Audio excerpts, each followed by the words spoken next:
Sydney.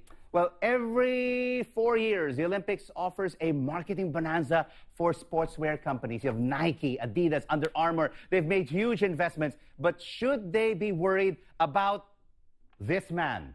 Li Ning is a Chinese Olympic gymnast who lit the cauldron at the 2008 Games. He's also the founder of a sportswear company that bears his name. It reports its earnings today so that we'll be able to cash in on the excitement surrounding the Games. For his views, we're joined now by branding expert Steve McGinnes. Steve, thank you so much for joining us. You know what? The brand Li Ning became so popular in the 2008 Beijing Olympics because of what they call guerrilla marketing. You know, basically stealing the thunder away from the main sponsor, Adidas. Absolutely. Nobody knew who he was before, but with that fantastic piece of placement, lighting the torch, suddenly he was the talk of the whole Olympics. I think he's really managed to build on that popularity, build on that renown, and he is going up against the Nikes, the Adidases now, and this isn't a Chinese brand raising popularity. I think this is a global brand that has its heart in China. And this is really a brand to watch. So what kind of impact is Li Ning now having on the Rio Games? Well, the Rio Games has actually got a small placement in his part. He's sponsoring and fitting out the Indian team, which is remarkably smart.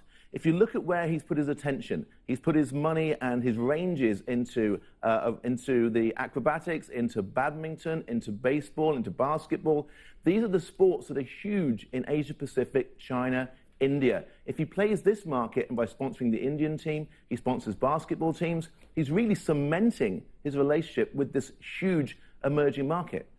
And that is more than 1 billion people, but a country that hasn't really won too many medals in previous Olympic Games. Okay, but what is a business looking for? Business looks for sales. And if he's looking at Indonesia, India, China, the Philippines, that's a huge demographic of a lot of pairs of running shoes. So should he just focus, should the Li Ning brand just focus on the Asia-Pacific market, which makes up 2/3 of the global population, rather than try to make it big in the US, North America, or in Europe? Well, as you say, Nike, Adidas, Under Armour have come from nowhere in the last few years. They're very strong brands with a lot of money to throw around. Whereas if he's smart, sticks with his position, sticks with his targeting, and sticks into those huge marketplaces, he's already one of the biggest brands in the world. So the Adidases, the Nikes, and the Under Armours, and the Pumas should be scared of Li Ning as they conquer the Asia-Pacific market. Very big. A celebrity brand, a human brand, a very, very smart brand, working within its heartland